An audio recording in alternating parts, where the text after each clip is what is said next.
I've been in Fort Bend County, gosh, probably 30 years. I was born here, grew up in Victoria, but got back here as soon as I could. I started with the Greater Fort Bend EDC in the mid-1990s. At the end of my tenure there, I was Vice President of Development. I've had the opportunity to basically have my fingers in a lot of great development projects, corporate relocations, and overall quality of life development in Fort Bend County that makes me extremely proud. And so I've been doing economic development in Fort Bend County for, gosh, 20 plus years, and I'm super excited about how our community has developed. I'd have to say, first and foremost is Sugar Land. They were heads and shoulders above all other communities. They were kind of the 900-pound gorilla in the room that had a grand vision. They were fortunate to be a company town, which meant you had large land tracts that had single owners. That makes it very easy to assimilate land and put together master plans, and extremely blessed to have Gerald Hines, who basically put them on the map and created a vision for them when they didn't necessarily have one, as far as developing a community where you could live, work, shop, and play, all inclusive. It was basically, Hines was ahead of his time in creating that community where you had it all.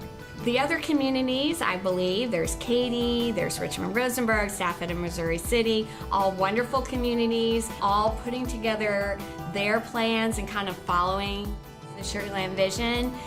And each one with their own culture and characteristics and community. They're all individual, but Sugar Land by far has been one community that has been able to pull it together, and I think they owe a lot of that to Gerald Hines and what he was able to formulate as far as a long-term plan for the community. Some of the folks where we had an opportunity to partner with when I was working for the Greater Fort Bend Economic Development Council was Sugar Land Properties, and a multitude of developers who had a sincere interest in developing their own community. And I say their own community because these weren't developers who were from another state or country. They lived here. And it was important to them that we all develop this community in a way that we would all be proud of and want our children to live in as well. So we were fortunate to have extremely dedicated and forward-thinking development partners, and Sugar Land Properties by far was probably the most influential of those that we've worked with. As the developers established their partnerships, and most particular with the city of Sugar Land, you had to learn collaboration, but understand the goals of each entity. And the government has a government mentality, and developers have a development mentality, but I think here is where the magic happened. I think there was a meeting of the minds where everyone came to the table and put down, here's what I want to accomplish, and found a commonality of those goals so that they could move forward developments of this size, such as First Colony, which is essentially Sugar Land, and there was flexibility on both sides and long-term goals and commitments that allowed them to see it through to its eventual fruition. How can a city or municipality provide support to developers, especially when they're running into an issue of what I'm going to call a business cycle? All retail falls into a business cycle, and at times they may need the support of government to help them see them through to that next phase of their business cycle.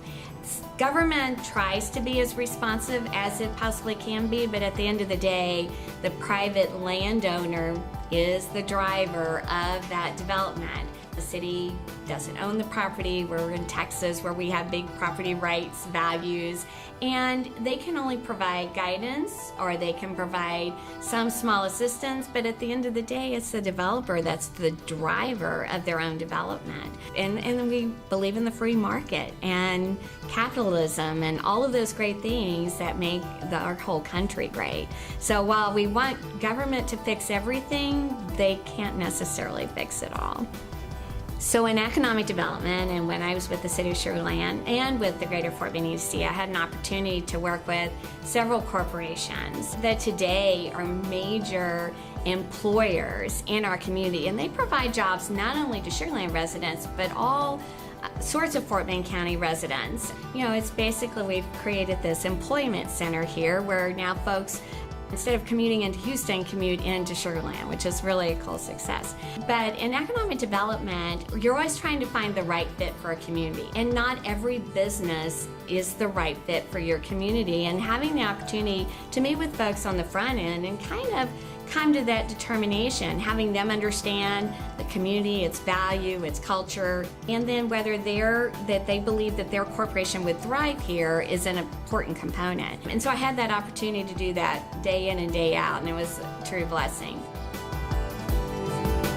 There was a couple though that kind of stand out. I'm going to start with one that we actually started when I was with the Greater Fort Bend EDC and continued to work with when I came over to Sugar Land, and that was Tramontina. They located their U.S. headquarters to Sugar Land. They're based out of Brazil. We started their distribution center back in the late 1990s, and today they continue to expand and thrive, and we worked with them in acquiring their future sites, and we're thrilled that their culture, which was amazing, Brazilian culture, was so similar to what we enjoy here in Fort Bend County and in Sugar Land.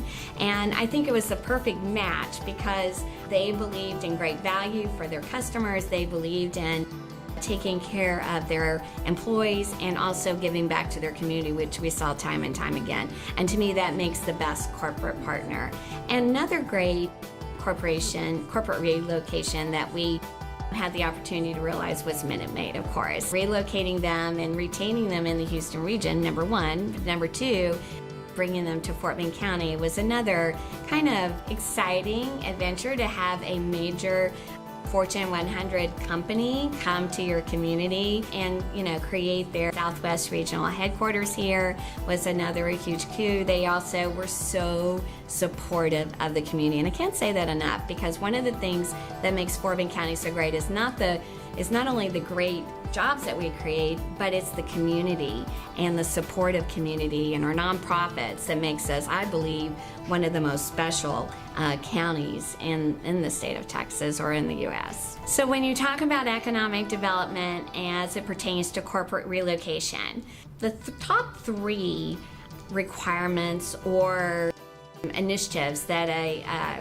corporation is looking for is a solid government. I think a lot of folks don't realize how important it is to have stable, solid governance in that community.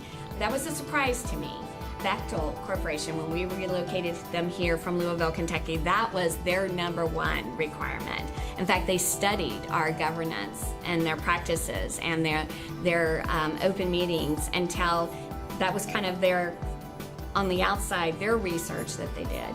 Second, they look for a supportive business environment. Do you have a community that supports its business? And is it one, and I'm not saying tax incentives necessarily, do they believe in low tax rates? Do they believe in supporting their businesses through job hiring fairs? They look at a multitude of things that provides them guidance on, are you going to be someone that supports me when Harvey comes through and wipes us out? Or are you going to be someone that says you're on your own? It's that basic. And then the third thing they look at is, what kind of community do you have? Do you have great places to live and excellent schools for our families and our employees to live and work?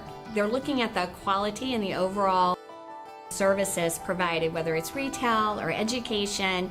They want it all, basically. But those are the top three items that always seem to come to the forefront in our initial dialogues and working with the corporation before you could kind of get to that next step. An economic development practitioner, that's what we love to call ourselves, economic development practitioners. We hang our hat on being kind of that individual that's in the background that wears a multitude of hats. So we're the ones that are partnering the potential corporate relocations with our local government, our county government, and even our state government. We're trying to make everyone kind of come together, get to know each other, and form a bond and a partnership, because it is a partnership when a corporation makes a commitment to move to your community. And then there's that huge celebration when that decision is made, where the community gets to come out, where it's our elected officials on all levels that get to celebrate that decision to move to their community. And it kind of gets back to showing that support to that corporation. We're glad to have you here, and we will be your partner for as long as you decide to stay here.